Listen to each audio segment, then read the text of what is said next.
Bueno, si quieres poner que es el portavoz de...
Escobar. Es que debe de ser abogado, sí. Es grandísimo abogado. ¿Ya estamos? ¿Podemos o todavía no? ¿Ya? ¿Sí? Bueno, pues otra vez estamos aquí, esta siguiente mesa. Bienvenidos a los que no sé si os acabáis de incorporar, a los que nos están escuchando por streaming. Desde el lunes hemos hablado de empresas, de una dejación absoluta de funciones de la clase política española en la lucha contra la corrupción, creo que es lo que ha quedado palmario desde que empezamos a las 9:30 de la mañana el lunes hasta este punto de aquí. Esta tarde vendrá, lo digo porque estará debatiendo con José Luis Escobar, que está a mi izquierda, que es abogado de Corruptil, un grandísimo abogado, ya ha hecho una intervención antes, que estará también conversando con García Trevijano, que voy a hacerlo para la introducción, que en su momento, cuando se estaba tramitando la aprobación de la Constitución, dijo esta frase, que era... Trevijano decía, cuando leyó la Constitución, que con esa Constitución la corrupción tenía que ser un factor de gobierno, dicho de otra manera. Sin la corrupción sería imposible gobernar España. Esto lo dijo a la vista de la corrupción. Eso a la vista de la Constitución. Cuando se aprobó la Constitución. Si quieres esperarte un poquito más para acá, porque me dicen que no se nos ve bien. Así que, bueno, parece ser que es un hecho... Miguel, que te pegues un poquito más para allá. No, ya. Bueno, José Luis Escobar, en esta mesa está José Luis Escobar, ya lo he dicho para que me apuntase esta frase. Iba a presentar a Miguel Ongil, que es diputado de la Asamblea de Madrid, portavoz de la Comisión de Investigación de Corrupción de la Asamblea de Madrid, diputado por Podemos, y Sergi Miquel, del partido del PDeCAT, en el Congreso de los Diputados. Vamos a conversar hoy con ellos sobre... No ha podido venir Lourdes, me pide también disculpas Xavier de Esquerra Republicana, porque queríamos haber tenido una amplia mesa de diputados, pero parece ser que hoy hay sesión de control, ¿no? Y entonces, bueno, pues no han podido estar, pero bueno, no pasa nada. Les tenemos a ellos que nos van a ilustrar un poco sobre qué se puede hacer desde una administración local o desde el Estado, o cuáles son las propuestas de los partidos en la lucha contra la corrupción. Y luego estamos aquí los profesionales, expertos en corrupción, para, bueno, en fin, poner un poquito de manifiesto que hay un trabajo largo, tendido e importantísimo, entre otras cosas, hacer iniciativas como estas que son muy necesarias para poder hacer la foto de todos los estamentos y de la acción transversal que nos queda por hacer en la lucha contra la corrupción. Me ha pedido José Luis que le dejemos, si os parece bien, que le dejemos empezar a él para que haga una pequeña introducción de la corrupción y luego ya vamos con vosotros, José Luis. Sí, a mí me gustaría empezar preguntando qué es la corrupción, qué tipos de corrupción existe, qué es lo que ha inventado el hombre en los últimos 2.500, 2.600 años para luchar contra la corrupción. Estas preguntas para mí son básicas a la hora de enfrentarnos a un problema como el que tiene actualmente España. ¿Qué es la corrupción? Según el diccionario de la RAE, pues es alterar una forma de algo. Cuando un cuerpo se descompone, que se corrompe, lo que se hace es se altera la forma. María Moliner, que era mucho más precisa, mucho más sensible, decía que era alterar una forma o una estructura de algo. Cuando hablamos de la corrupción de Estado, es que se está alterando la estructura del Estado. Si hablamos de corrupción social, es que se está alterando la estructura de la sociedad. María Moliner hizo una definición absolutamente genial que decía que corromper era impurificar expandiendo miasmas hediondas.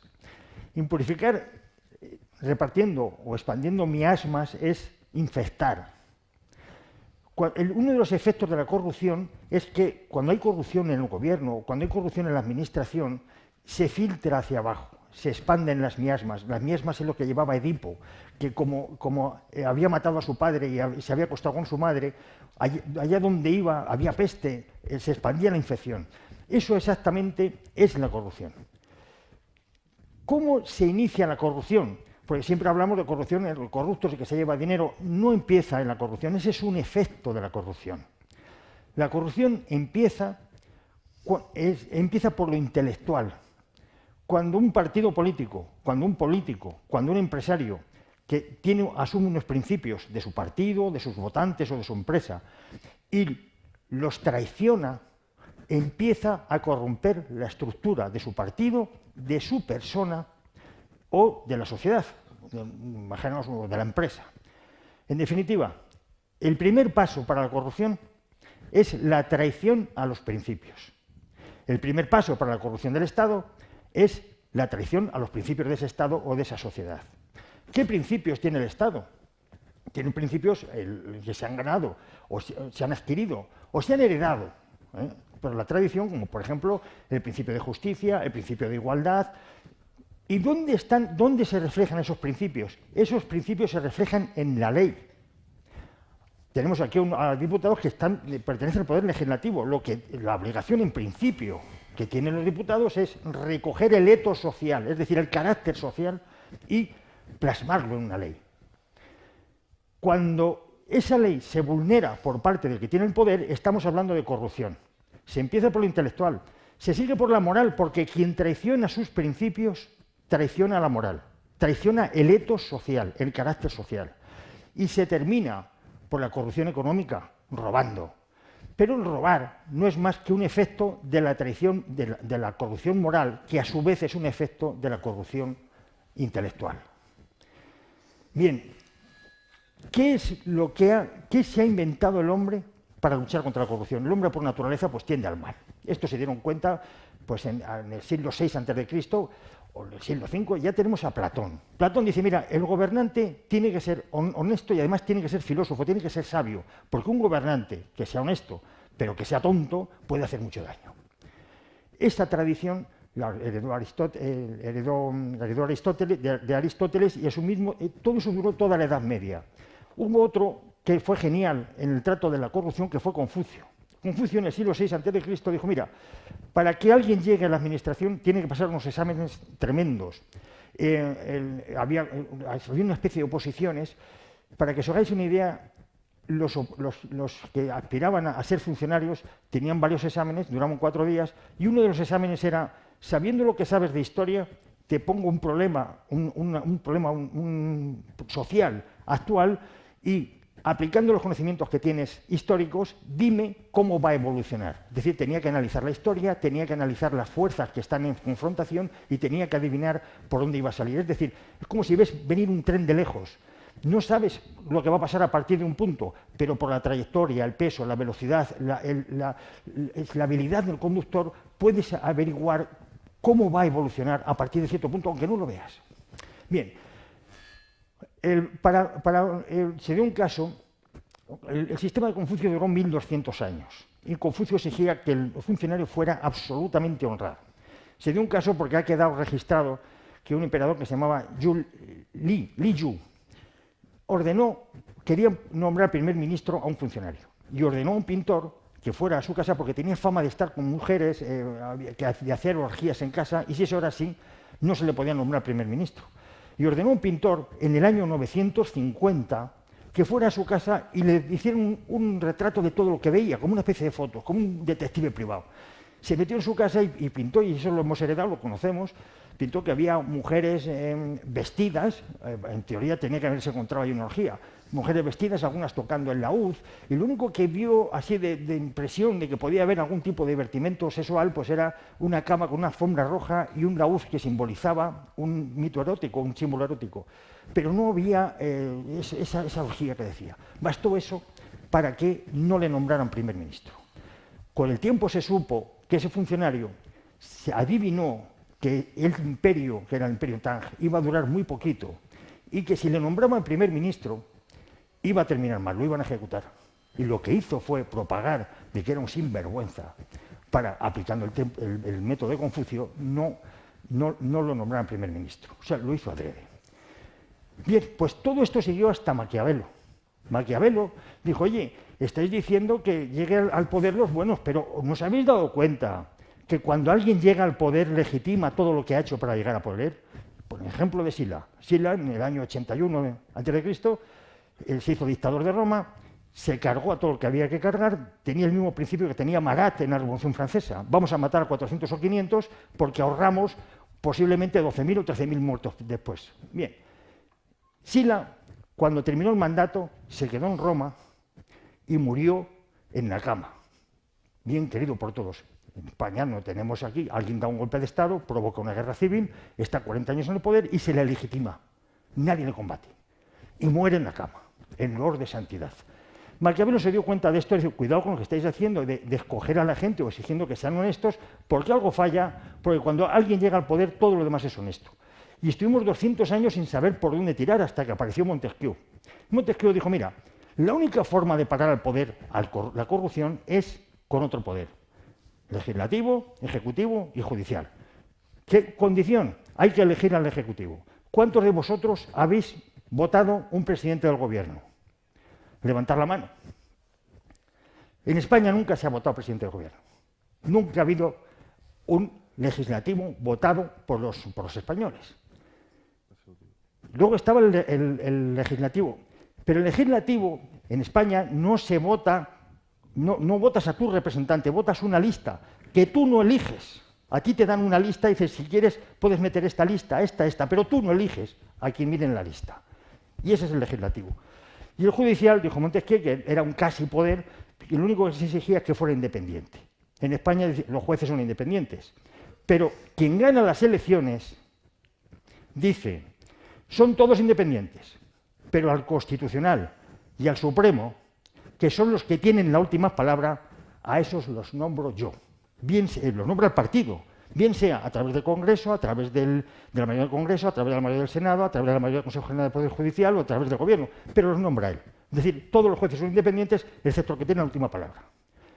Conclusión, en España no tenemos ni el sistema de Confucio ni el sistema de Montesquieu, que son los dos únicos sistemas que se han inventado para la corrupción. A priori, sin conocer más de España, tiene que ser uno de los países más corruptos del mundo occidental, o por lo menos. Y la razón es simple, ya he dicho una de las razones, que no tenemos un sistema de control. Alguien puede decir, bueno, pero sí que tenemos un fiscal que lucha ante la corrupción, o tenemos el Tribunal de Cuentas. Mira, cuando a un pueblo se le da la libertad, se le deja una mano libre, lo que hace con esa mano libre es desatarse la que tiene atada. Al fiscal, que puede ser un factor terrible contra la corrupción, se le reserva para el mismo que ha nombrado a los diputados que están en el legislativo o a los jueces que están en el Supremo, el mismo nombra al fiscal que tiene que perseguir la corrupción. Consecuencia, luego, si le queréis, lo analizamos. Sí, sí. Tenemos comisiones en el Congreso, que también son para la lucha contra la corrupción. ¿Qué ocurre? Que si estás en minoría, poco poder luchar, porque a votos te va a vencer la mayoría. ¿Y quién tiene la mayoría? Los que están en el gobierno. Es decir, es lo que se denomina efecto Al Capone. Al Capone se dio cuenta al final de su vida que era mucho mejor la plata que el plomo. El plomo se infecta. Cuando matas a alguien, creas odio y eso se infecta. Pero la plata no. La plata tú compras a alguien. ¿Y qué hacía Al Capone? Sentaba a su lado al jefe de la policía. Si tú tienes a tu lado sentado al que te tiene que vigilar, estás impune. ¿Qué es lo que se ha hecho en España? Tribunal de Cuentas lo nombra los mismos que tienen que ser vigilados. Fiscalía lo nombra los mismos que tienen que ser vigilados. Tribunal Supremo, Tribunal Constitucional, los mismos que tienen que ser vigilados. Intervención de Hacienda, los mismos que tienen que ser vigilados.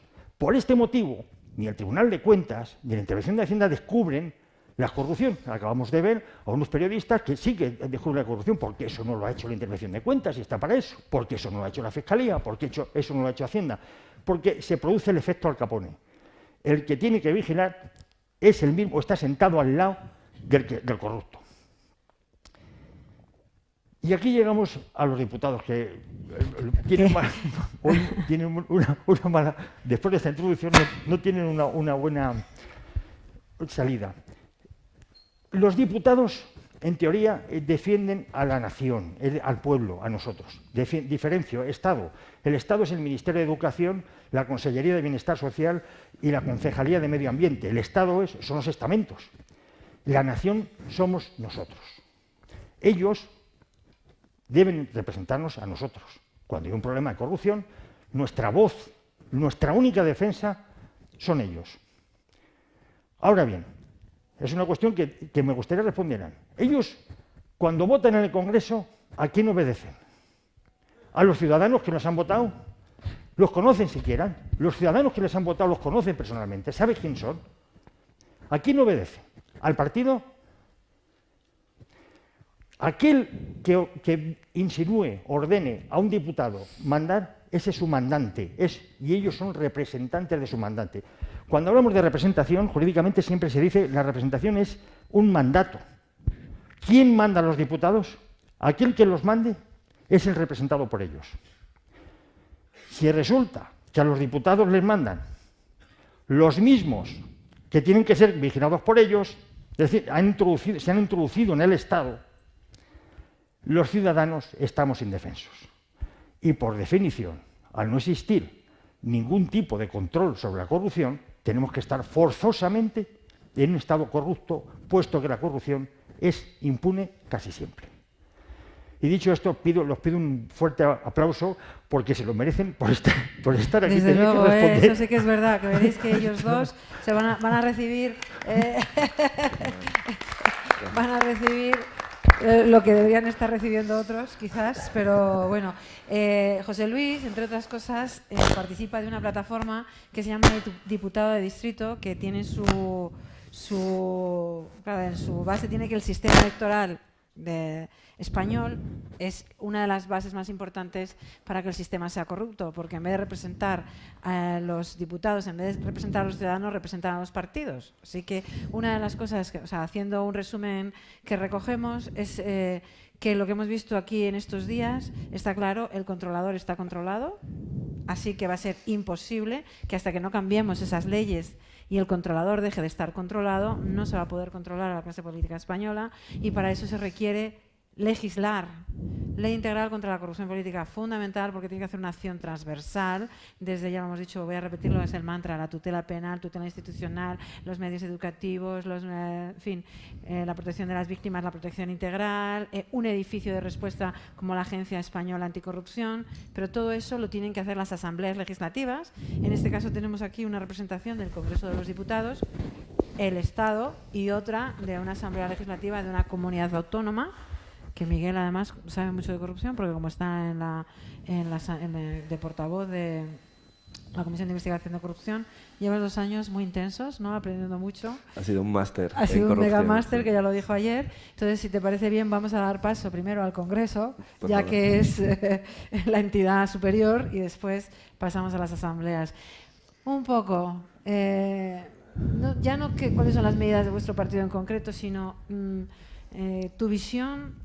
Claro, todos estos días hemos estado hablando de fundamental que se promuevan los juzgados especializados en corrupción política, fundamental que se cree una agencia española anticorrupción, fundamental que se inviertan recursos públicos. No deberíamos estar haciendo primeras jornadas, que nos gustaría que haya unas segundas con apoyo de quien sea, y terceras, y cuartas, y quintas, y sextas. No deberíamos estar impulsando estas iniciativas la sociedad civil, sino deberíamos estar impulsándolas entre todos, la clase política incluida, ¿no? Nos duele mucho la falta de interés, porque de todas las organizaciones que han estado pasando aquí por estos días, yo pongo un ejemplo que es el más palmario, que a Mariano Benito de Lugo de la Asociación de Abogados Demócratas por Europa, que han sido los que han impulsado las grandes causas de corrupción, nadie le haya llamado en la Comisión de Justicia y Corrupción, o no me acuerdo cómo se llama, nadie nos ha llamado a muchos de los que estamos aquí estos días para preguntarnos cuáles son las medidas que se podían hacer para atajar la corrupción.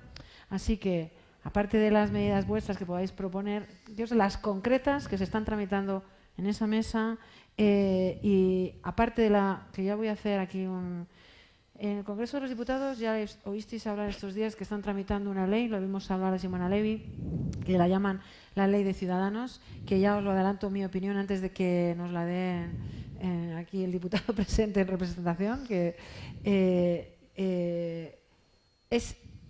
trata, y además de una manera parcial, solamente uno de las patas o de las acciones que hay que hacer en la lucha contra la corrupción. Fundamentalmente habla de la protección del denunciante. Pero ayer habéis visto, los que estabais aquí, la situación de la justicia, la instrucción de los procedimientos penales en casos de corrupción política, la inexistencia de buzones ciudadanos, como dices tú, que es que vamos a hablar con los de Filtrala, con los de Xnet, con los de El Confidencial. Eso deberían estar haciéndolo las administraciones públicas con un respaldo enorme detrás, con unas características técnicas importantes, medidas educativas, en concreto, no de programa, en concreto, ¿qué se está haciendo en la lucha contra la corrupción en esa mesa?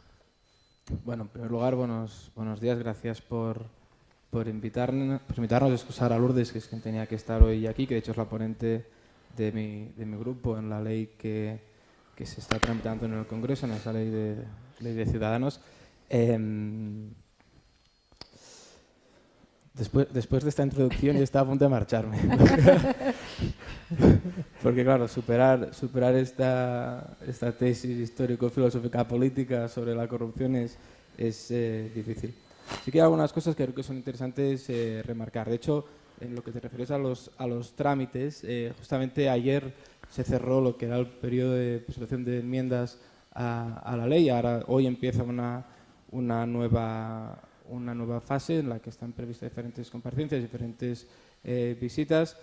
Desconozco si os han invitado o no, esto sí que me disculpo porque lo desconocía, no soy el ponente de la ley, pero sí que en lo que medidas concretas se refiere, pasando por encima, porque si luego hacemos un poco de debate. Nosotros somos partidarios no para frenar ni no para bloquear el desarrollo natural de esta ley, sino porque estamos a la espera de una directiva europea que nos va a impactar directamente en el resultado final de esa ley. Tiene que ver con los denunciantes, o lo que nosotros podemos llamar alertadores, ¿no? Que son aquellas personas que, participando en mayor o menor grado de la administración pública, incluso siendo privados o particulares, pueden hacer saltar las alarmas para que se investigue un caso, para que se ponga a luz sobre un caso, sobre todo para que de algún modo podamos proteger a esas personas. Estamos a la espera de esta directiva europea que nos va a impactar. No tenemos partidarios de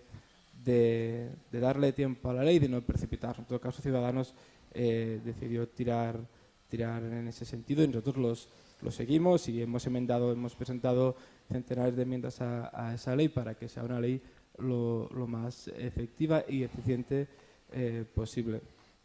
No sé si me preguntabas nada concreto. O si... Bueno, es que, claro, cuando hemos estado hablando, al hablar de corrupción, yo oigo un ragata ley integral. ¿Cómo se puede llamar una ley integral que solamente habla de la protección del denunciante? Ese es uno de las miles de situaciones que tiene la lucha contra la corrupción. Nosotros, como acusaciones populares, te diríamos que muy bien, hay que proteger al denunciante, pero es que hay que impulsar los procedimientos judiciales, hay que darles trámite. ¿Qué pasa con la Fiscalía? ¿Qué pasa con los juzgados? No solamente corrupción es una parte legal, hay muchas medidas de concienciación ciudadana, medidas educativas. ¿Qué vamos a hacer con la Fiscalía? ¿Qué vamos a hacer con los juzgados? ¿Qué vamos a hacer con estos buzones anónimos de denuncia? ¿Cuáles son las propuestas de vuestro partido o de las que se están tramitando en el Congreso? Porque todas estas medidas que vamos a tener que enfrentar se deben de hacer desde una tutela institucional, que sea cual la oficina. ¿Alguien se ha planteado hacer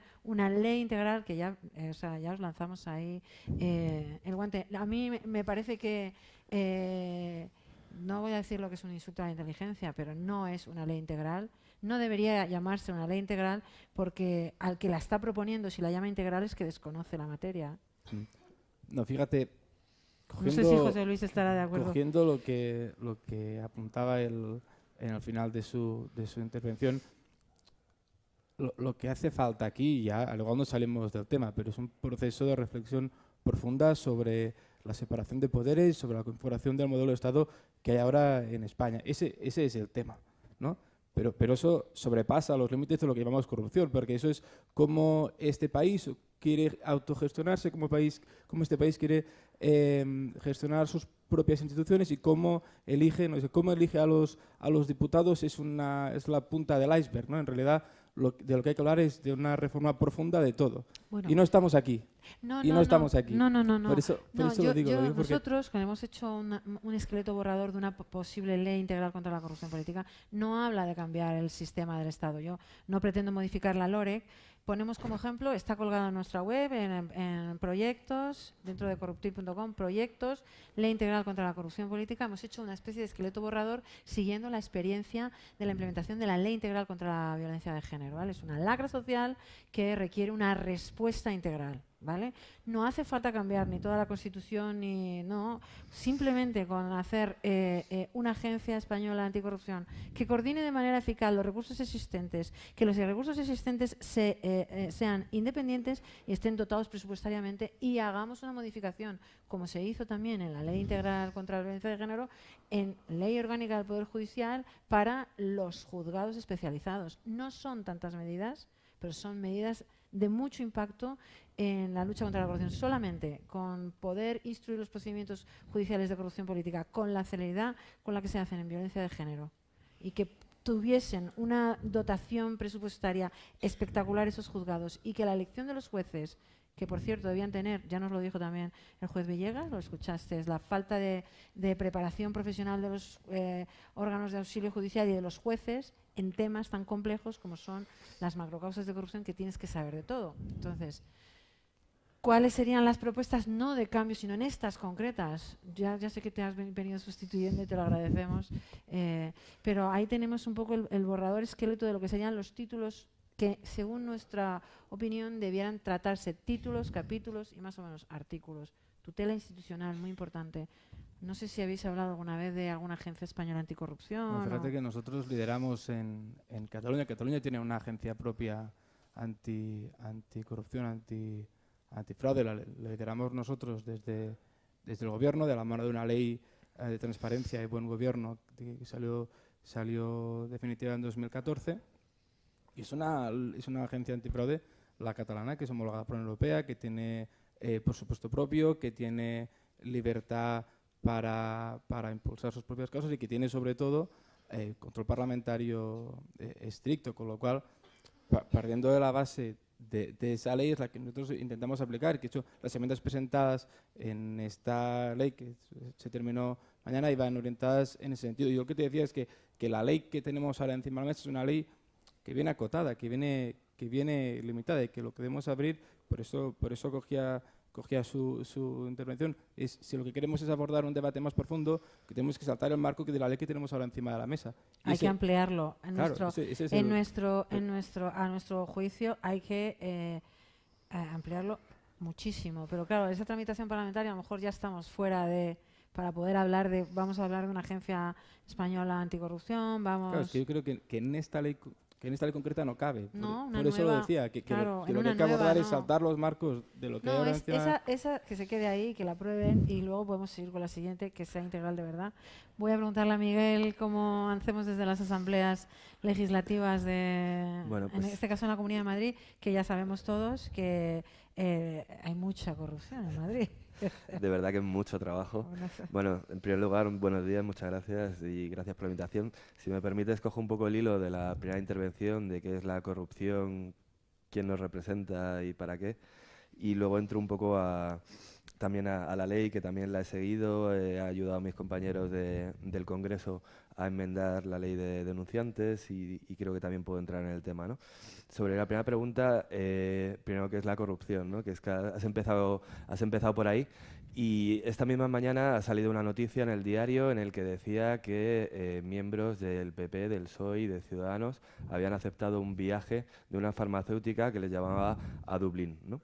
Y esto pasa en los mismos días en los que conocemos que Montoro exige a las autonomías que quieran usar el fondo de liquidez firmar una cláusula en la que al final beneficia clarísimamente a las farmacéuticas. En vez de asegurar que cada vez hay menos gastos sanitarios, hace lo contrario de lo que iría a favor del interés público y asegura que nunca se va a bajar de un gasto farmacéutico con estas personas, ¿no? Y entonces ahí está la pregunta: ¿para quién están gobernando? Y también, ¿qué es la corrupción? Porque, por ejemplo, este tipo de viajes no creo que sea en absoluto ilegal.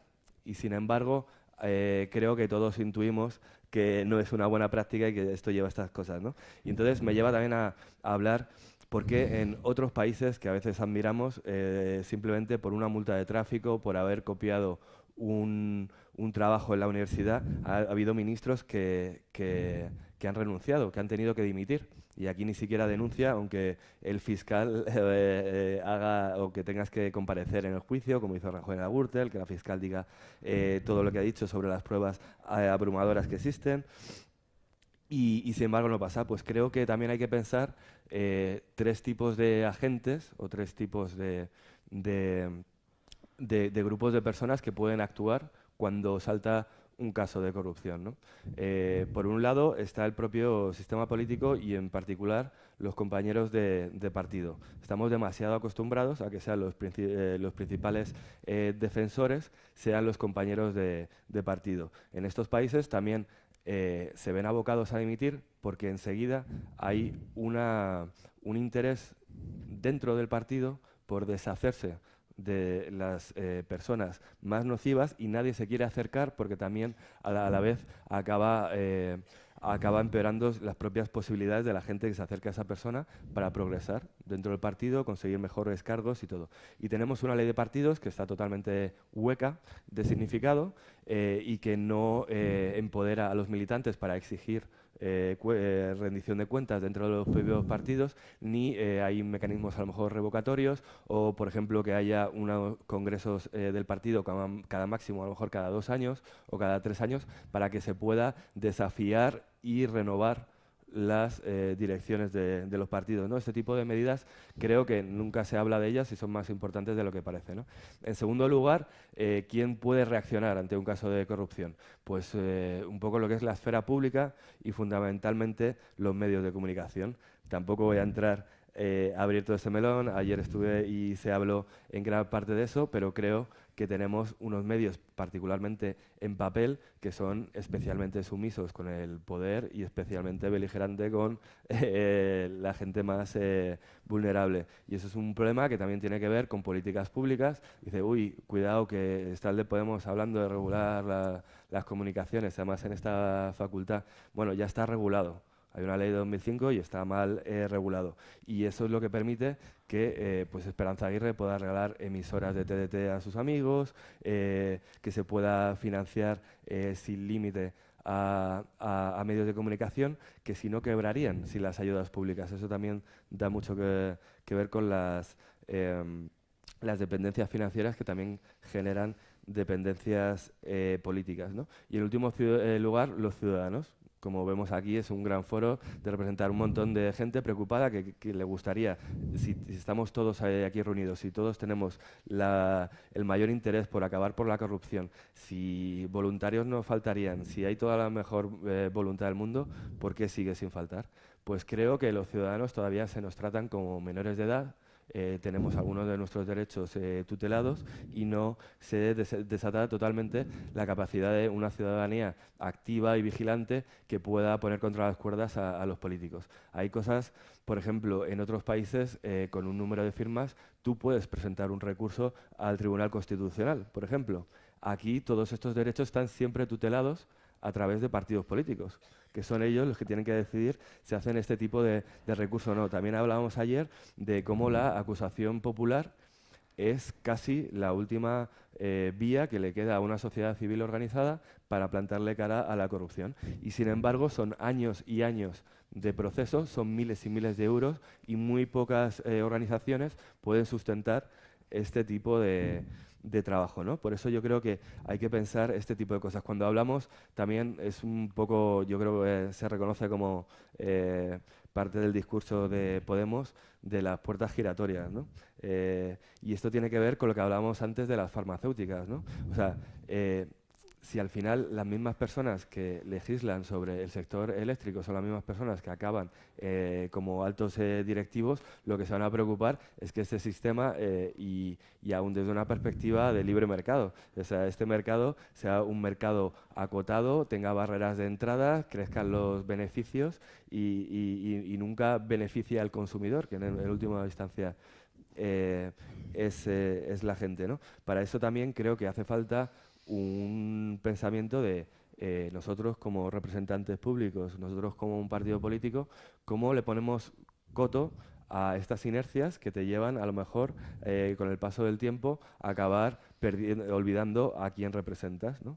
Nosotros modestamente, podrá gustar más o menos, pero por lo menos creo que tenemos un conjunto de reglas y de propuestas para intentar evitar que esto nos acabe pasando a nosotros mismos, ¿no? O sea, el primero por el que empezamos es que no nos financia ningún banco. Somos casi el único partido de ámbito estatal el que ha conseguido librarse de esto. Como decía antes, las dependencias financieras generan dependencias políticas. Cuando el PSOE estaba gobernando con una deuda de 70 millones y estaba en primer plano la crisis hipotecaria y todos los desahucios, pues a lo mejor no tenía del todo las manos libres, ¿verdad?, para ir, como en ese momento hacía falta, realmente contra el sistema bancario. Por otro lado, nosotros también nos limitamos. Entendemos, creo que todos deberíamos entender, que ejercer de representante público es una función, es servir durante un tiempo limitado a tu país, a tu patria, como cada uno lo quiera ver, un poco como si fuera el servicio militar, casi si queréis, que puede estar limitado en el tiempo y que al cabo de un tiempo pues te toca ir a hacer otra cosa, mantener tu propia carrera profesional en la que puedas volver o que no dediques toda la vida. Y también limitaciones en el salario. Nosotros hemos dicho que nos limitamos nuestro salario a 3 veces el salario mínimo interprofesional. Esto, en mi caso, acaba saliendo unos 2.100 euros al mes, y unos 1.500 euros los donamos en parte al partido y en parte a causas sociales. Yo sinceramente no creo que 3.500 euros sea demasiado salario para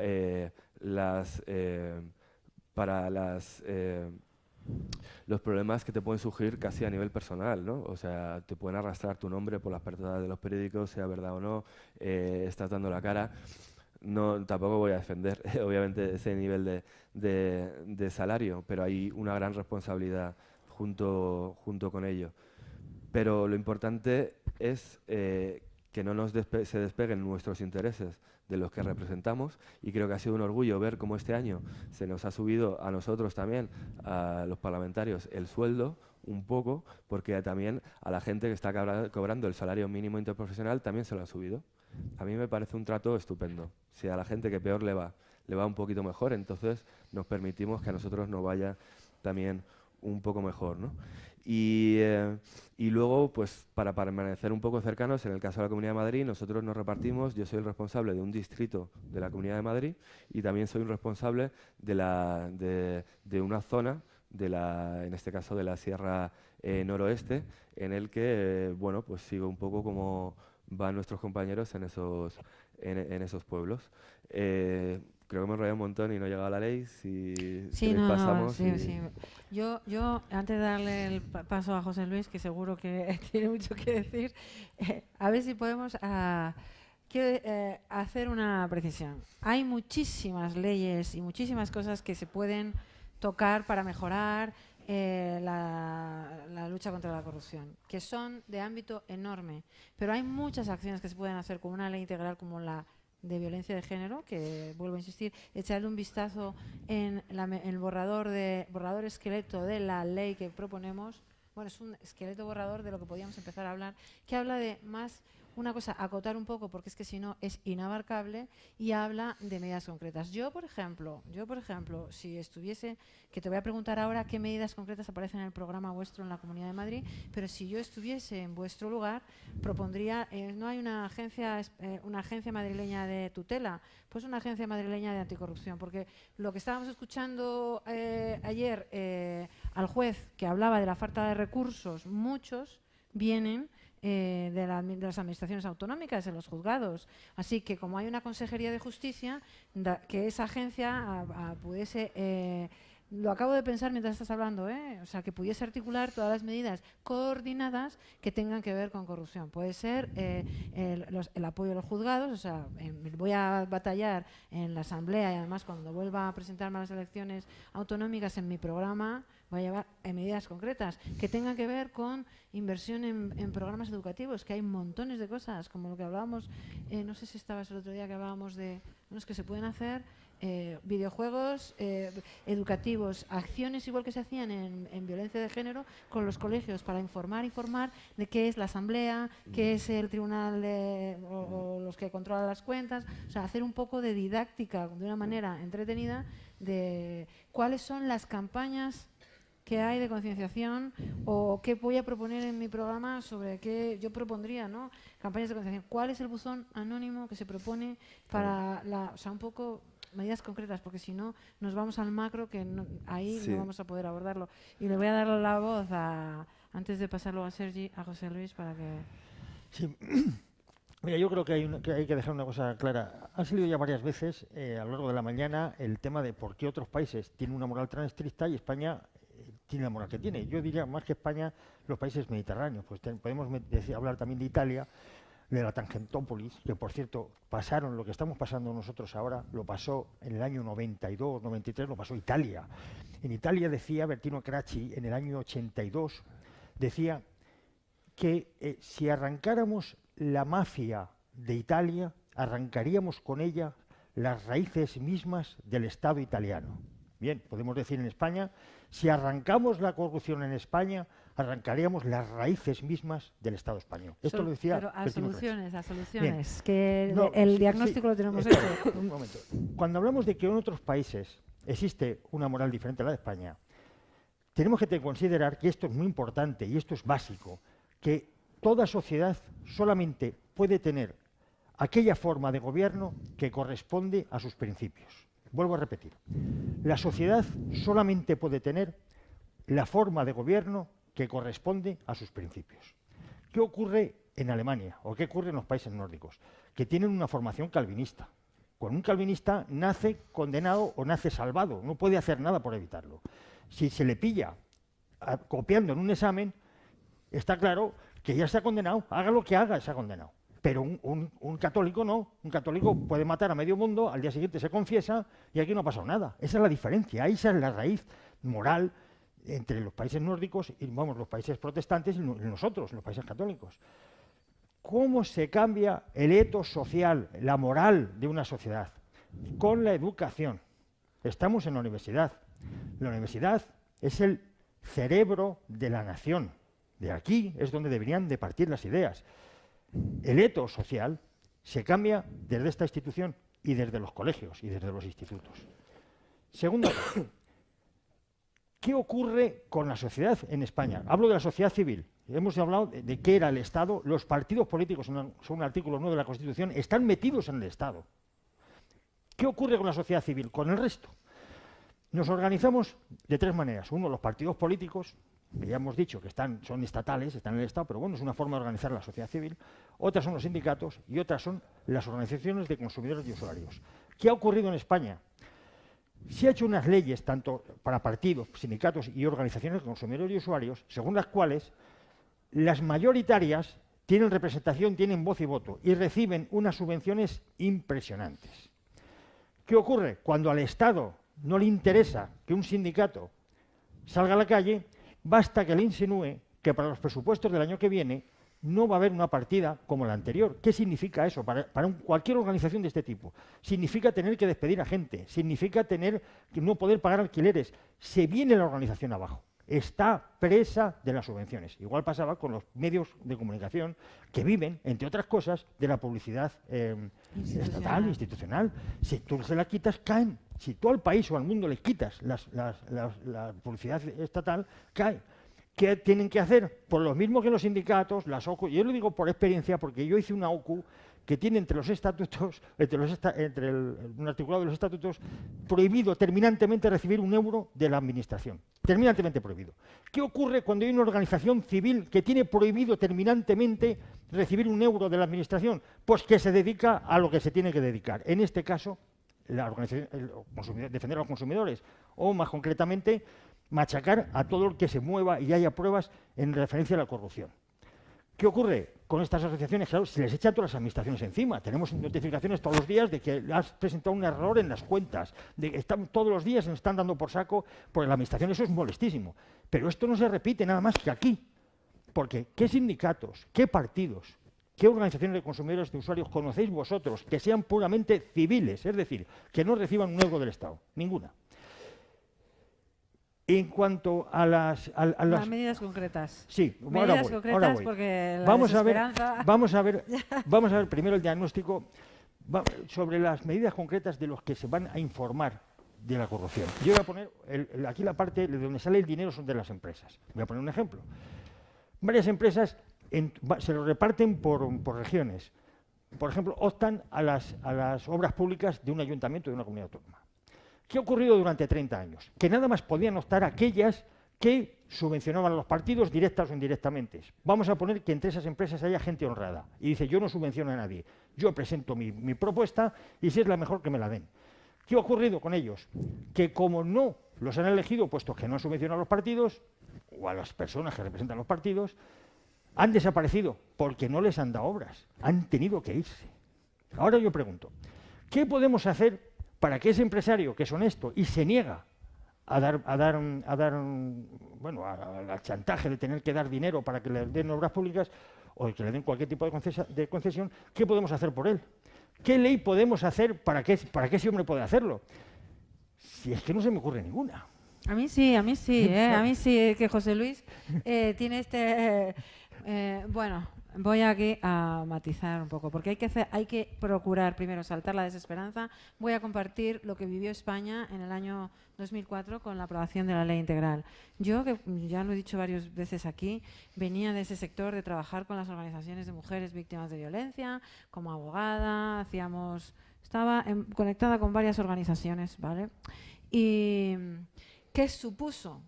Que unas poquísimas organizaciones de la sociedad civil que eran muy conocedoras del tema pudiesen hacer una propuesta de ley integral para erradicar una lacra como es la violencia de género.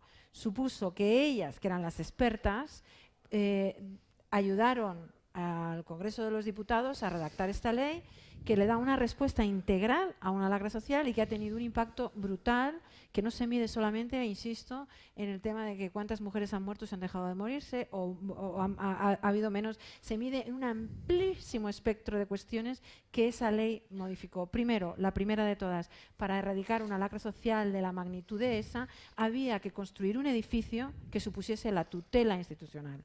¿Vale? La tutela institucional en este caso fue una delegación de gobierno, que en caso de corrupción no debe ser una delegación de gobierno porque depende del gobierno, sería una estupidez, pero podría ser una agencia española anticorrupción o algo similar. Es decir, para dar una respuesta a una lacra, primero hay que dotarse de un edificio.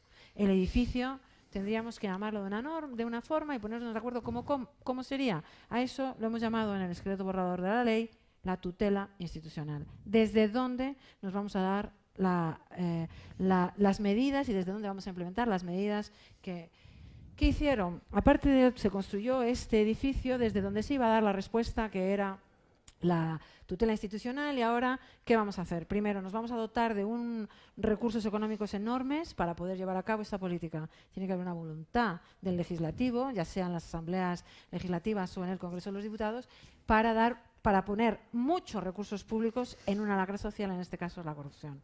¿Qué hicieron? Bueno, ya tenemos el edificio, la tutela institucional, ahora vamos a darnos nuestras distintas acciones transversales en la sociedad. Tenemos, tú empiezas a leerte la ley de violencia, entonces habla de medidas educativas. ¿Cómo? Pues participa dentro de los consejos escolares, tiene mucho dinero público para participar dentro de los consejos escolares con las comunidades autónomas para promover iniciativas educativas dentro de los colegios, ¿vale? Tiene un consejo, hay un órgano que es un observatorio que es donde se sientan muchísimas instituciones para buscar soluciones coordinadas. Primero hablaba de las medidas educativas, después hablaba de las campañas de concienciación, porque tiene que haber unas campañas de concienciación enormes para hacer un cambio de mentalidad, que en el caso de la corrupción es fundamental. Campañas de concienciación ciudadana, igual que se hacían en Hacienda, igual que se hacían con violencia de género, partidas presupuestarias para hacer campañas de concienciación. Tenemos una lacra en violencia de género.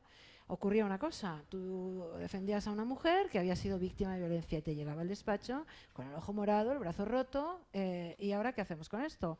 Entonces yo iba en los juzgados de lo civil a hacer los divorcios, pero esas mujeres tenían causas penales. Entonces te sucedía constantemente que a lo mejor en el juzgado de lo penal le habían condenado al maltratador a una pena de 5 años de cárcel ponle, y en el juzgado de lo civil le daba la custodia al padre, porque hay perogrulladas todas en la justicia española. Así que, ¿qué contemplaba las organizaciones expertas que durante mucho tiempo estaban en esto? Propusieron, lo que queremos es unos juzgados especializados donde se junten la instrucción penal y la instrucción civil. Eso supuso, bueno, un cambio brutal y radical de que la ciudadanía en general, cuando habla de esta ley, desconoce. O sea, supuso que el mismo juez que estaba diciendo que había habido un maltrato tenía que darle la custodia a los hijos o no. Un cambio total. Así que, y además, celeridad en la instrucción y recursos. Muchos recursos públicos en esos juzgados. Tú haces unos juzgados especializados, que es la siguiente pata que quisiéramos ver, que son juzgados especializados en corrupción política, que el órgano que está instruyendo esa causa tiene formación, que ocurre también en los juzgados especializados en violencia de género. Se dotaba de una partida que se había una colaboración con el Consejo General del Poder Judicial para que hubiese formación a los jueces en esta materia. Un momento, Lara, yo creo que, mira...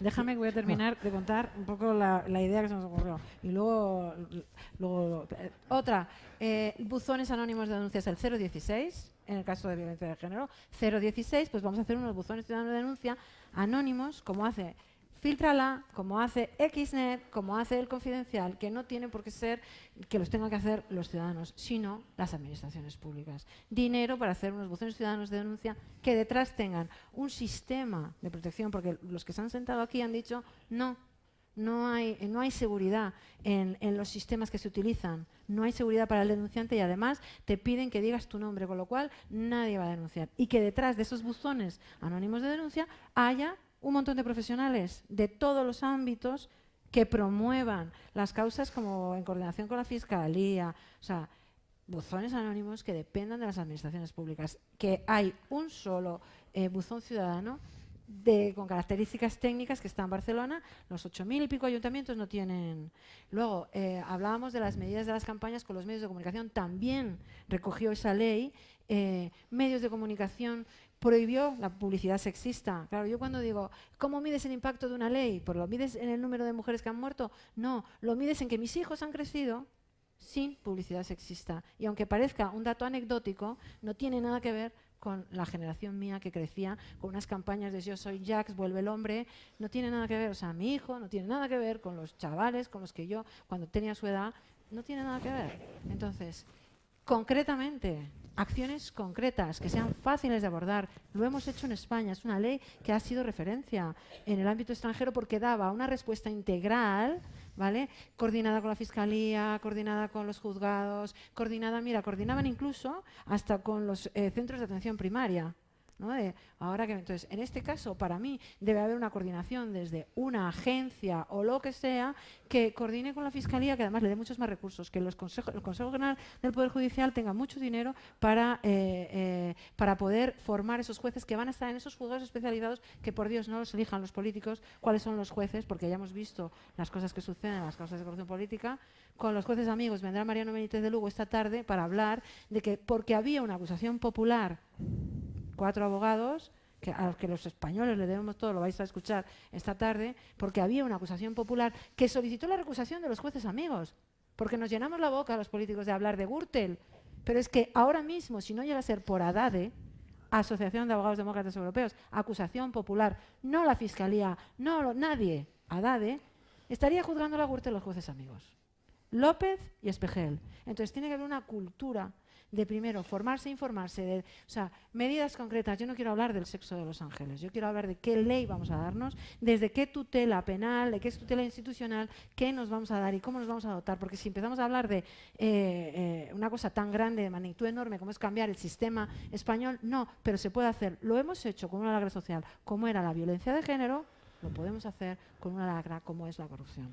Medidas concretas, medidas concretas. Mira, la medida más concreta, más eficaz, concreta, la mejor que existe contra la corrupción es que todo partido, toda organización, todo sindicato, toda la sociedad, toda empresa que esté involucrada en la corrupción quede automáticamente legalizada y que entre en liquidación. Claro, Una, pero bueno, dos, hay que dos, ¿quién va a hacer dos, eso, José Luis? Una ley, la ley integral. Claro, la ley integral. Pues, es Dos, importantísimo. que los representantes de esos partidos políticos, de esos sindicatos, de esas empresas, de esas sociedades, no vuelvan a participar en su vida en la vida pública. Les quede prohibido o ponemos una condena de 10 años. Hay que recogerlo en una ley. Y si Todas no, estas medidas hay que recogerlas en una ley integral. Pero ¿qué ocurre con esto?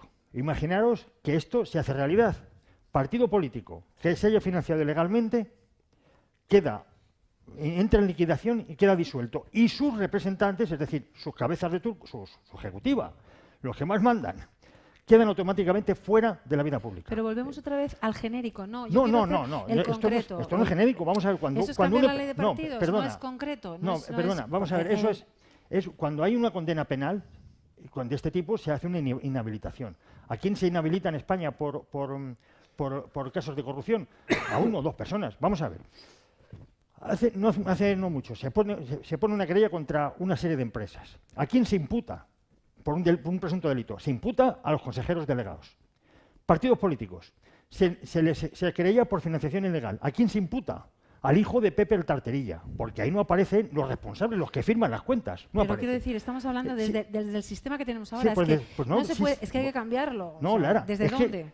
Una ley en la que diga partido político financiado ilegalmente, partido político que entra en liquidación. Y ya puede ser sociedad mercantil, asociación o sindicato. Por coger un poco, si leéis en proyectos, ley integral, el esqueleto borrador, ¿vale? De lo que habla es, ¿vale? La tutela institucional, desde ahí vamos a promover todas las medidas.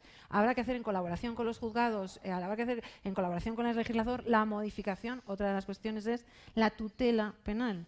Es qué artículos del Código Penal, porque si no parece, digamos que vamos a ir de cómo lo vamos a hacer. Ya sé que esa es descender. ¿Cómo lo vamos a hacer? Bueno, pues aparte desde la Agencia Española de tal, después nos vamos a dotar de una serie de un observatorio de lucha contra la corrupción donde estén las organizaciones expertas, los políticos y amplios sectores de la sociedad civil, que hablemos de cuáles son los artículos del Código Penal que hay que modificar.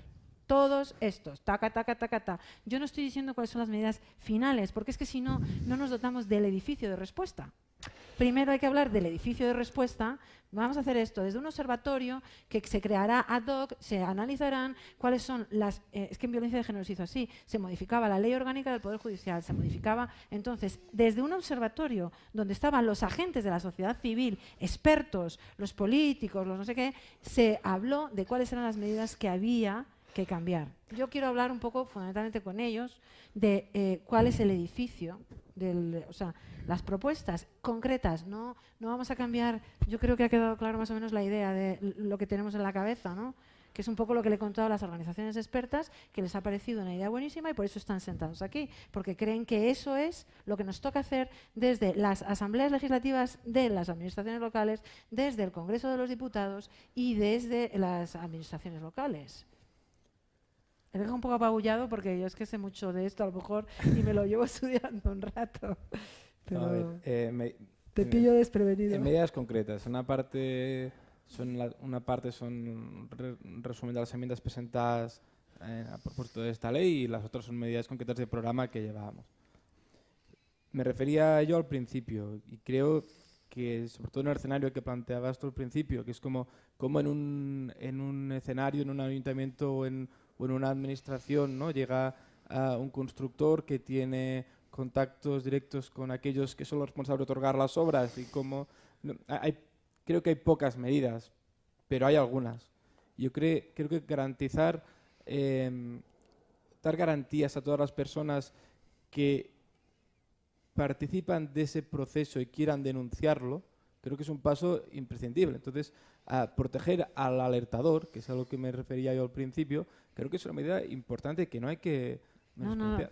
No, es perfecto, pero es una. Y aquí Sí, han no, estado pero las déjame, organizaciones. ahora te desarrollo. Y aquí no, porque es que si no nos vamos a. Que quede claro, se está tramitando una ley en el Congreso que luego vendrán mañana los denunciantes para decir que es. Ya ha venido Simona Levi, Sergio Salgado para decir que es escasísima, que no cubre nada en el tema de los alertadores, ¿vale? Pero aparte de eso, que eso ya sabemos que se está tramitando, ¿qué otras medidas? Luego te decía, la creación del juzgado específico, que tú lo apuntabas ahora y que a nosotros nos parece una buena idea, es una propuesta de programa nuestra, porque hay experiencias en otros países que funcionan y que hemos decidido ya hace tiempo que lo llevamos en nuestro programa, con lo cual nos lo creemos. Defendíamos también, y aquí te lo traigo a lo mismo si quieres, pero creo que no es menor, tiene que ver con la carga de la prueba y con lo que se le requiere a la persona que da el paso para denunciar o para alertar de una situación y a lo que se le pide. Nosotros creemos que partiendo de la presunción de buena fe y de bondad de los que alarman o de los que hacen saltar las alarmas, presentando los indicios y no las pruebas formales, deberían ser motivos suficientes para proteger de repente a esa persona y para poder facilitar. Pero me estás hablando del final del ciclo, porque para que ese alertador alerte y luego se le pueda proteger, tiene que haber un juzgado, que tiene que ser un juzgado eficaz, que además tenga medios. Mira, estoy viendo a Carlos Cruzado ahí, que es el presidente del sindicato de GETSA, ¿vale?, de técnicos de Hacienda, que nos va a contar, por ejemplo, es que yo lo voy a participar con él, lo que nos ha pasado en la causa IBEMA, que Miguel conoce bien porque es una causa que tiene que ver con el Ayuntamiento de Madrid. Con la comunidad. Con la Comunidad de Madrid. Es que lo que ha sido es que para emitir un informe que es fundamental, se lo tenemos que pedir a la Agencia Tributaria en Madrid, que al juzgado le ha dicho por 2 veces o por 3 que no va a ser la ONIF, que es el órgano especializado, va a ser ella. ¿Por qué? Lo contaba ayer o antes de ayer. Porque resulta que la delegada de la Agencia Tributaria en Madrid, Raquel Catalapolo, es hermana del ministro de Justicia, que es amigo del imputado. Bueno, amigo, ha trabajado, no sé si eran amigos, pero luego trabajaban en el Ministerio de Fomento conjuntamente. Entonces, para llegar al final, porque para llegar al final de la protección al denunciante, hay millones de cosas antes. Sí, claro, y pasan desde medidas presupuestarias hasta la creación, como te decía, del juzgado y de la agencia, pero pues al final hay millones de medidas que se pueden y se deben abordar, pero yo creo, y por eso creo que no era menor la introducción inicial que nos planteaban, que es cómo una sociedad se aproxima a un tema como es el de la corrupción. Yo la diferencia entre calvinistas y católicos la matizaría un poco, pero te la compro. De hecho, tenemos experiencias de ministras suecas que dimitieron comprar una chocolatina con una tarjeta pública. Pero en lo que a medidas concretas se refiere, yo creo que la creación, que es lo que nosotros llamamos en el programa por lo menos, que la creación del juzgado que unifique y la protección del alertador, yo creo que son 2 medidas que nos valen, que son complementarias a creación de partidas presupuestarias que faciliten desde campañas de promoción o de sensibilización, que seguramente son necesarias para completar este puzzle que tenemos encima de la mesa, hasta la creación y la facilitación de otras medidas educativas o de otros planteamientos. Pero yo creo que, al menos nuestro planteamiento de base, que estos 2 puntos de partida nos sirven para construir un cambio que creo que va a tener consecuencias o que va a tener resultados en corto, si no medio plazo.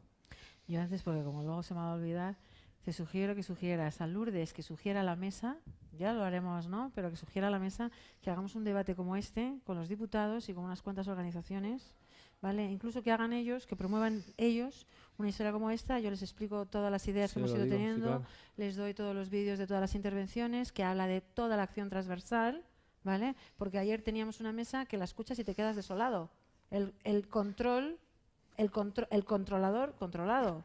Entonces, era una foto de la sociedad española, porque hablaba de la administración local, hablaba de los juzgados, hablaba de los medios de comunicación, hablaba de la acción ciudadana intentando O sea, nosotros somos expertos y si promovéis, también se lo he dicho a Miguel, recursos públicos, que nosotros queremos ir a convocatorias públicas para hacer propuestas en la lucha contra la corrupción, por ejemplo, educativas. No podemos concurrir porque no las hay. Miguel, tú, ahora las propuestas concretas. Muy bien. Bueno. Y perdonadme porque yo entro aquí en trance y... Bueno, lo primero que tengo que decir, desde la Asamblea de Madrid, desde la Comunidad de Madrid, es verdad que tenemos bastante limitación, o sea, es hacerte diputado de una asamblea regional para darte cuenta de toda la estructura legal de este país y cómo necesitas cambiar un montón de leyes nacionales. A pesar de que vayas con la mejor intención, pues estás muy limitado en la acción, ¿no? A pesar de eso, sí que hemos cambiado reformado la ley del Tribunal de Contratación Pública, que es un órgano de control menor solamente hasta el momento de la licitación, no sirve para controlar todo, pero bueno, ahí está. Tenemos abierta la protección de alertadores también, que es una copia a pasado autonómico de lo que está en discusión a nivel estatal. He propuesto y hemos superado 2 vetos del PP y se ha aceptado a la toma en consideración de una ley para modificar la Cámara de Cuentas. Y ahora ya entro, si queréis, sobre la discusión general, la ley integral, y aunque sea, no sé si un poco de jarro de agua fría, yo tengo mis problemas con que pensar que haya una ley integral que vaya a solucionar absolutamente todo, y además por la dificultad que tendría de llevarlo adelante, ¿no? La ley esta de Ciudadanos sobre protección de denunciantes pretende ser así como muy integral, en teoría, pero luego ves en la propia técnica legislativa, que tampoco quiero aburrir a mucha gente que a lo mejor no ha visto muchas leyes, a través de disposiciones adicionales tiene un cambio de 20 artículos de la ley de transparencia. Y así va abriendo a través de disposiciones adicionales por la puerta de atrás, pim, pim, pim, pim, un montón de leyes. Eso habría que hacerlo sí o sí si se hiciera una ley integral. Y esto genera un montón de problemas, porque en esa misma propuesta de Ciudadanos hay algunas partes de esa ley que tienen que ser aprobadas como ley orgánica con una mayoría diferente a otras partes de la ley que exigen una mayoría simple. Y además hay a lo mejor unas partes que se pueden trabajar en unas comisiones, hay otras partes que se pueden trabajar en otras comisiones, hay una comisión de justicia, puede haber otra de contrataciones, etcétera, y esto hace que ¿quién está discutiendo esto? Pues no pueden estar 7 comisiones a la vez discutiendo sobre la misma ley, y esto genera efectos, o sea, problemas prácticos reales, importantes, a la hora de discutir una ley así tan amplia. Si la corrupción es realmente transversal, pero creo que tenemos que ir poniéndonos objetivos que podamos cumplir, concretos, e ir yendo uno a uno. Sobre la propia ley y la protección de denunciantes, se puede ver en nuestras enmiendas en la Comunidad de Madrid, se puede ver en nuestras enmiendas en el Congreso, que creo que nosotros sí que hemos replicado gran parte de las demandas de la sociedad civil en cuanto a la protección de alertadores. La propuesta de Ciudadanos simplemente era un mecanismo para proporcionar estos mecanismos de denuncia, pero solamente a funcionarios. Nosotros dijimos que había que cambiar totalmente la orientación de esta ley y tenía que tocar tanto al sector público como al privado. Creo que sí, estamos todos claramente en contra de la corrupción, pero creo que hay casos que conocemos todos, como Snowden, Assange y un montón de gente, que no encajarían en la figura de denunciante de corrupción, pero sí que pueden ser alertadores o luchadores por los derechos humanos, ¿no? Yo creo que habría que encuadrarlo ahí. Y luego nosotros estaríamos también a favor, y por lo que me cuenta el juez Illanes, nuestro diputado, y tal, parece que empieza a haber predisposición por parte de los portavoces del PSOE y de Ciudadanos para que sea posible esto de las denuncias anónimas. Y creo que es una gran noticia, aunque no me quiero adelantar, y habrá que esperar un poco a acontecimientos, ¿no? Pero parece que se puede ir ahí. ¿Qué más medidas hace falta cambiar? También, claro, la lista es interminable, ¿no? Pero bueno, tenemos el representante de Gesta, la investigación fiscal, simplemente cómo se asignan los recursos, de cuántos inspectores están dedicados a qué tipo de temas. Mientras que las grandes empresas son el 75% del fraude, el 75% de los empleados están en el pequeño fraude. Habrá que reorganizar esas cosas también. Creo que el tema de justicia da para muchísimas conferencias en sí solas, ¿no? Pero hay una palabra que destaca por encima de todos, que es la independencia, y también el que haya recursos. Evidentemente, las comunidades autónomas tienen una responsabilidad enorme en esto, pero a mí, claro, me hace pensar si debería seguir siendo exactamente así. En cualquier caso, en la Comunidad de Madrid hay una situación muy particular en la que Madrid también es la capital judicial y, sin embargo, están muy divididas las jurisdicciones de que depende de cada cosa, ¿no? Lo que son los tribunales nacionales, parte de los autonómicos, y por eso se trató de hacer una ciudad de la justicia, que poner 130 millones en manos del PP pues será el siguiente pelotazo que se hizo, y ahí tenéis el donus este vacío que está al lado de la Terminal 4 y veis lo que ha sido eso, ¿no? 100 millones de pérdidas y no tenemos absolutamente nada. Estamos peor que hace 10 años y todavía no sabemos, o sea, ni siquiera, ya no es que no haya más recursos, es que ni siquiera se le puede dar unos recursos mínimamente adecuados, se caen los techos. Aparte de, bueno, el papel, son muchísimas cuestiones en las que gran parte también es responsabilidad de las comunidades autónomas y gran parte también del PP.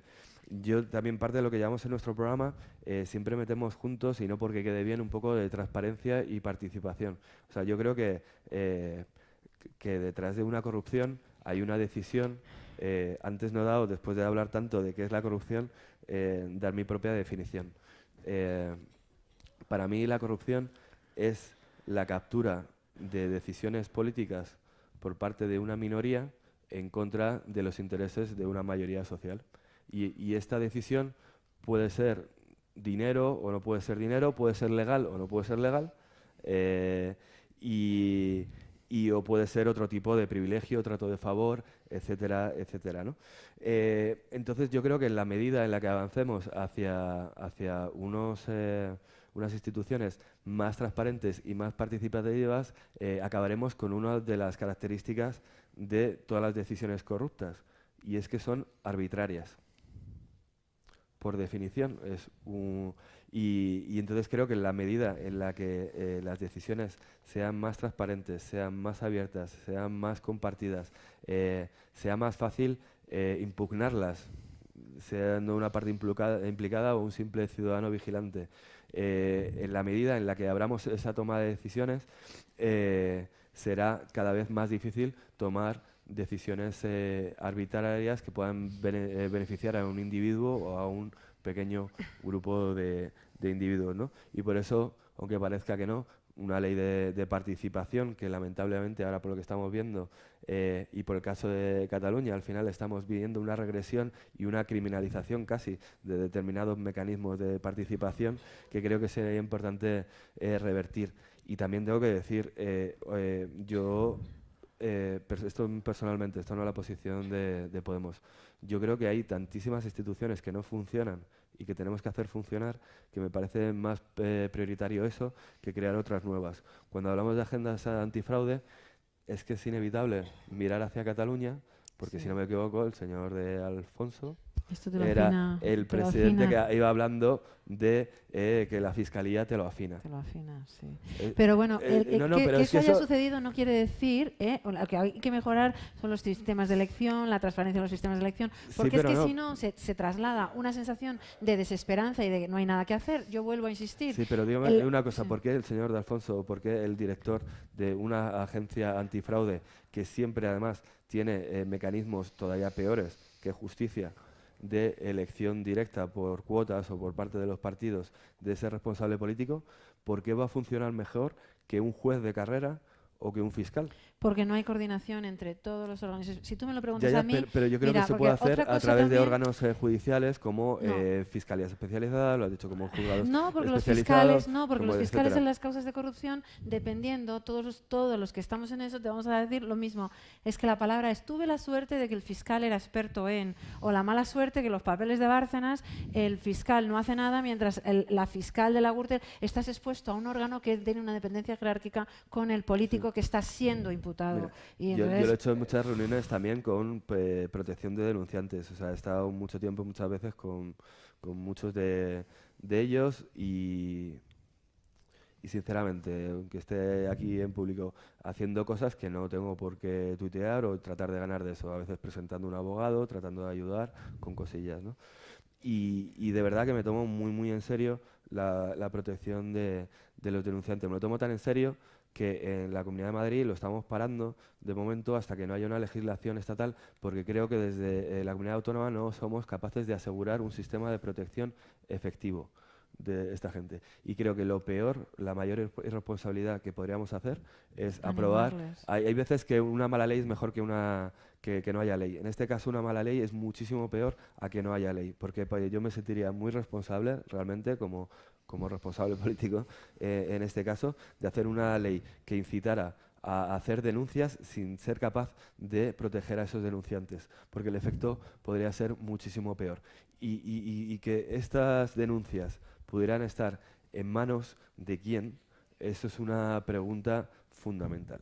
Y preferiría casi a veces reforzar una institución existente, incluso el defensor del pueblo, a que lo no sirve mejor, para nada. o algo así. Sí, O tal, para sí, nada. sí, pero que dejarlo en algo que pudiera derivar en algo como pasó en Cataluña con la oficina antifraude. Esta es mi opinión personal, no es la Bueno, posición de sí. Podemos, pero creo que es una reflexión que después de lo que ha pasado en Cataluña es inevitable que Pero yo hagamos. vuelvo a insistir, porque los políticos en España tienden a hablar de esta ley integral, que no es integral, como para decir, ya estamos hablando. Y normalmente te sientas a hablar con ellos y te hablan de los denunciantes, que no son solo los denunciantes, es toda la instrucción del procedimiento, es la tutela y la coordinación entre todos los recursos. Yo quiero volver a compartir que en el caso de la Ley Integral contra la Violencia de Género lo que sucedió, que había un montón de comisiones y muchas leyes que se modificaron, pero al haber, o sea, esto era como el juez ayer, el juez Villegas, que decía, yo como juez, de aquí lo digo, soy incapaz de instruir procedimientos de corrupción política porque no tengo formación ni en esto, ni en esto, ni en esto, ni en esto. Bueno, pues yo sé que los diputados no tienen por qué tener formación en tantísimas cosas que afectan a la corrupción. Ocurrió lo mismo en violencia de género, pero ¿por qué esa ley sí que trasciende y se va? Porque eran todos, la gente que estaba implicada eran abogados y lo tenían muy claro, les dieron a la mesa la ley, que la mesa hizo suya y les ayudó a toda la tramitación, aquí esto. Entonces fue una tramitación súper bien gestionada porque venía desde las organizaciones expertas que todas estaban compuestas por abogados. Entonces, quizás Yo creo que has puesto vamos a ver. nos quedan 5 minutos porque no vamos, pues nos tenemos que ir, no vamos a dar voz a En España, ¿quién está luchando contra la corrupción? la sociedad civil. Bien, la sociedad civil, 4 locos. 4 locos. Entre los cuales nos encontramos. Aquí hay Exactamente. 2, está la mitad. Está la mitad. Andrés Herzog, Mariano Benito de Lugo, de abogados. Bueno, sí, de abogados, pero 4 locos. Con 4 asociaciones que no tienen un euro, Ni un euro. que se dedican o que se financian con trabajo gratis de abogados y procuradores o con el dinero de los que estamos metidos en todo este ajo. ¿Y quiénes entienden realmente de la lucha anticorrupción? ¿Entienden los partidos? ¿Entienden los fiscales? ¿Entienden los jueces? ¿Quién? Pues los que se están enfrentando a ellos, los que se enfrentan, los que ponen una denuncia y aguantan el tipo contra viento y marea, porque a veces hasta incluso la prensa se te ha echado Las se echa en contra. querellas. Y si se va a hacer una ley sobre la corrupción, ¿quién son los mejores para ilustrar sobre ello? Por los que más entienden y los que más la sufren. Tú has dicho en la violencia de género que han sido la sociedad civil que estaba participando justo en esa ley. Que eran abogadas, lo mismo. Aquí pasa exactamente igual. Claro. Y por lo menos, mira, la ONU, en la única resolución que tiene relativa a la corrupción estatal, crea un órgano civil fuera del Estado. Dice que cada país tenga un órgano civil, unas asociaciones civiles fuera del Estado, que no son ni funcionarios, ni ministros, ni fiscales, ni jueces. Civil, Y esa organización civil que eleve todos los años un informe a la ONU para saber cómo está la corrupción en ese país, en ese momento. Ese grupo civil será el que tenga que ilustrar al Estado, y entre ellos a los partidos, financiados por el Estado. O sea, yo los que los meto, los partidos políticos, que según la Constitución están metidos dentro del Estado, no están intermediarios entre la sociedad civil, entre la nación y el Estado, sino que están metidos arriba. No son intermediarios, están metidos en el Estado según la Constitución, en el artículo 9. Bueno, pues esas agrupaciones civiles que realmente entienden, porque lo sufren en carne propia, no porque sean más listos, son los que tienen que ilustrar o los que tienen que decir por dónde tiene que ir una ley de este tipo. Claro, hemos estado sentados aquí, llevamos 3 días, vamos a ir a por el 4. Yo creo que es una representación clarísima de lo que podrían aportar todas estas personas que han estado sentadas aquí en ese observatorio X anticorrupción que habrá que crear por parte de la clase política española, que es la que tiene que tomar la decisión de impulsar la creación de ese observatorio, ¿no? Bueno, vamos a dar paso a las preguntas, 5, porque es que sin, 5 minutos nos hemos liado. Hay que ver lo que charlamos. Si a nosotros nos dejan... ¿Tenéis alguna pregunta por aquí? Caballero, súper concreta. Tenemos 2 minutos. Muy concreta la pregunta, por favor. Bien, gracias por lo de concreta, Sí. pero al principio habías pedido que te interesaban las opiniones de la gente y después dijiste limitaros a preguntitas muy concretas porque nos molestáis mucho. A pesar de todo voy a decir por lo menos una cosa, aunque quería decir alguna más. Entonces me limito a lo siguiente. ¿Quién lucha contra la corrupción? ¿Los abogados, nosotros, estos y aquellos? No. En España lucha contra la corrupción mucha gente. Mucha gente lucha contra la corrupción. Pero lo único que sacó de todo eso fue la indefensión aprendida. Yo lucho contra la corrupción, contra esto o con aquello, lo llevo a un pleito, lo llevo al otro sitio 1, 2, 3, 7 veces y ya acabo aprendiendo, como la indefensión aprendida nos enseña, que lo mejor que puedo hacer es darme por vencido, ya mi lucha está casi vencida y entonces me callo. Digo esto porque hay mucha gente en esto. Bien. Gracias. Eso es verdad, tiene usted toda la razón. Y lo de la indefensión aprendida, eso no solamente usted. Es que, claro, lo que no podemos hacernos es rendirnos. Ya sabemos que todo el que se lucha contra la corrupción sabe que es frustrante. Es como darse con la cabeza contra una pared, pero sin casco. Hemos hablado de resiliencia, ¿no? Sí. Pero es así. No, o hacemos eso o estamos perdidos. Para no rendirnos tenemos que ver un poquito de luz en algún sitio. Bueno, Luz, estamos aquí sentados, haciendo un trabajo... Mira, que la universidad se haya prestado a hacer esto... Es una cosa increíble, o sea, hay que agradecerlo muchísimo. Sí. Y que es... y ya nos vamos. Pregunta, por favor, no... Gracias. Al señor que ha hablado de historia, José le Luis agradezco Escobar. su sensatez. Amicus Plato. Seremos amigos siempre, pero más amigos de la verdad. Muy bien. Sabemos lo que queremos. No estamos locos. Somos Quijotes. Gracias. Gracias a usted. ¿Alguna pregunta para los diputados? Muchísimas gracias por haber estado aquí, chicos. Os ha tocado. Solamente, Perdón. solamente una pregunta. ¿Cómo poder superar la partitocracia en la que nos encontramos? Porque la palabra partitocracia me la dijo el señor Matas en persona en unas circunstancias en las que él se creía que lo que decía quedaba en petit comité. Bueno, es que claro, el partido que gana es el poder. El poder se divide en 3 funciones, legislativo, ejecutivo y judicial. Es 3 funciones distintas y un solo poder verdadero. Quien haya estudiado el catecismo del padre Astete sabe lo que estoy hablando. Es como la Santísima Trinidad. Solamente cambiando la Constitución se puede hacer eso. Solamente. ¿Vosotros Sí. queréis...? Sí. Yo es que en realidad estoy bastante de acuerdo que es el problema fundamental, creo, en este país. Quiero decir, hablamos de corrupción. Podemos mirar en otros países. Este es un país en el que a nadie jamás se le ocurriría ni admitiría pagar a un policía o pagar a un médico por colarse en el hospital, ¿no? Esto pasa en muchísimos países. La corrupción en este país, sin embargo, está en los niveles más altos de percepción cuando se preguntan de todo el mundo. De todo el mundo. Y sin embargo, la corrupción esa está muy concentrada en lo que es exactamente el sistema político y de representación. Es a través de todo esto que se ve.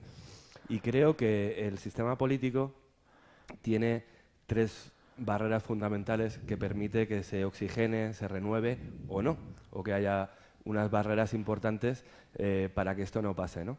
Por un lado está la ley electoral, un ciudadano, un voto. También estamos viendo el secuestro del Senado por parte del PP con mayoría absoluta, con un 30% de los votos. Eso también sería importante. En segundo lugar tenemos la financiación de partidos y en tercer lugar tenemos la democracia interna legislada a través de la ley de partidos. Sobre la ley de partidos y la necesidad de democracia interna, ya lo he explicado antes, cómo empoderando a los propios militantes se generaría una competición dentro de los partidos que con los incentivos positivos, lo suyo es que serían los partidos los primeros interesados en limpiar su propia corrupción. Y luego, en la financiación de partidos, bueno, yo escribí un libro antes de esto, antes de llegar a Podemos, y estuve en el Congreso como experto en 2014, antes también de estar en Podemos, hablando de financiación. Y ha habido 2 cambios en 2012 y en 2015 al calor de toda la crisis política, pero sin embargo no han terminado de quitar los problemas fundamentales de la financiación, ¿no? El endeudamiento enorme bancario, el agujero negro de las fundaciones de partidos y unos partidos que dependen tantísimo de otro tipo de recursos antes de sus militantes. En este sentido también es importante empoderar a los militantes y hacer que los partidos dependan en una mayor medida de sus propias bases, porque se girarán a ellas entonces para explicar qué es lo que están haciendo y con lo que se están gastando el dinero, antes de buscar la siguiente subvención, ¿no? Y bueno, no sé, me podía enrollar más, pero... Ya una breve... 30 segundos. Cuando en Cataluña se pretendía crear una ley electoral propia, que es un ejercicio que al final no resultó porque los partidos no se pusieron, no nos pusimos de acuerdo, se hizo un estudio muy interesante comparativo sobre modelos de elección de representantes territoriales.